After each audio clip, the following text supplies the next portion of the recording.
Hello. We're here with Graham Bonnet. He's been in music since the 60s, and if you don't know who he is, then by the time this is over, you definitely will. Graham's sort of curious about Alcatrazz, why resurrect the name, and a little bit of the controversy that surrounded it. Maybe we'll talk a little bit about that as well as what's going to happen. You seem like you'd be open-minded to talk about that. Oh yeah, it's no big deal. And I'm on your side, man. So. Oh yeah, I mean it's no big deal. So anyways, I sort of read some of the history about how the band came together, and I guess even Yngwie wasn't your original choice. He was some guy you found. Is that pretty much how he came into the picture? Yeah, we had a lot of different guitar players. Paul McCartney's guitar player, Lawrence Juber, he came along to play for us, and it was like, oh God, man, I can't remember, about 12 other guys. Right.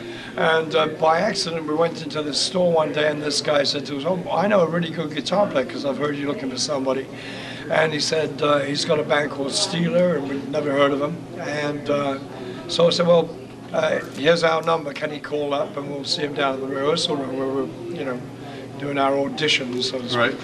And he came in, and he looked like Richie Blackmore kind of a deal. He had the black thing on, the white boots, and so I said, well, he looks like Richie Blackmore, and that's what we were looking for, someone who played like Richie. Right, right. So, and he came, and he knew everything of Rainbow and all that kind of thing.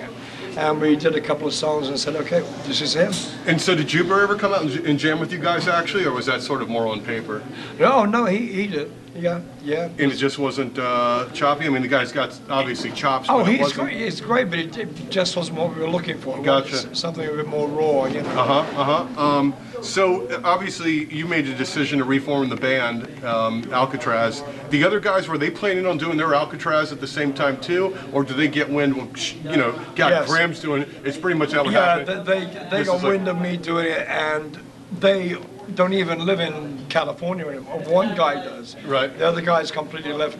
They're in different states. Right. I don't know exactly where, but it turned out that they were pissed because I didn't ask them to join the band. Right. But I thought they weren't. I'd never heard anything they were doing at all. Yeah. And so I thought, well, let me see. What would be a good idea? I know. Use the name Alcatrazz. Right on. And so people will go, what's that, Alcatrazz? And so that's how that kind of happened. Then they try to get us not to be able to use the name. Get that injunction on you. Yeah, the court thingy. So what happened in the courts basically? Well, it came to nothing. Gotcha. Because there's like 6 other Alcatrazzes, right. in the world. There's one in England. I think there's 2 in the States. There's 2 in Germany.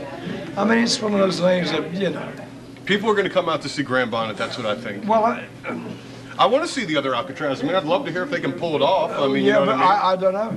I mean, as far as I know, they're still getting like people to put into the band. You know what I'm saying? So I don't know what's happening. It's all in the air, but I have a feeling that they won't do anything. No, I don't think so either. So this brings us to now. Obviously, you've got new guys. It sounds great. Yeah. This is just like an Alcatrazz concert was in the 80s. I saw you back then, so I can testify to that. Yeah. Tell me about new material you guys are working on. Well, but we're trying to do something completely different, as they say. And you guys always did. Alcatrazz, all 3 albums were different. Yeah, I mean, I kind of work on, the melodies to be something not the obvious kind of melodies, and the words, the stories to the songs aren't your regular sex and drugs and rock and roll, if you know what I mean. Right on. So it's nice to have a story, and that's kind of like report on something. It's something I've always been interested in. So what we're doing now is we want to be a bit more progressive, and there's Tim, our bass Are we player. making him feel alienated? You're welcome to join in. This guy's you've got 2 incredible backup singers here. These guys are really good. I mean, they actually sing. Yes. Yeah. Which we tried with the other Alcatrazz, but these guys can actually sing. Yeah, no, significally better. Yeah. Actually. So you to sing for me. what we're kind of doing now. My coat. You're not going to sing, are you? We're going to. We've got in touch with Russ Ballard again. I got in touch with him about a month ago, and I thought it'd be a nice little reunion there from our Since You've Been Gone days. Yeah. And I spoke to him. I said, we're looking to do something a little bit more progressive, a little bit not so poppy, kind of thing. And so he came up with a great song for us, and it's called My Kingdom Come. My Kingdom Come. Yeah. Watch for it. It's kind of a used title, I think. But when are you guys going to start throwing new material into the set? Well, as soon as we can. We've got, me and Tim have got some little sessions to finish up with, some film stuff and whatever, and then we're going to get into the writing because we have about 6 or 7 songs ready to go. What was the NAMM thing you guys just did about a month ago where I saw you playing on acoustics and playing in the hotel room and stuff? Officially, we were there to support Mario Parga. There were a lot of people speculating this, that, or the other thing. Really, it was originally slated to be just a duet with Graham. Graham was being very nice, and he invited, through Mario, asking, well, wouldn't it be nice if we had a few other people in here?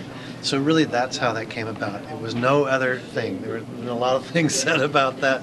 But of course, as well, we have a recording project there with Mario. It's called Savage Paradise. So it looked like a Savage Paradise gig, of course, and it was touted like this and stuff here. But originally, it was really supposed to be us supporting Mario, who has an endorsement there at the Fisherman booth. Cool, cool. And how about you guys these days? Are any endorsements on gear? There's always Not things. for me.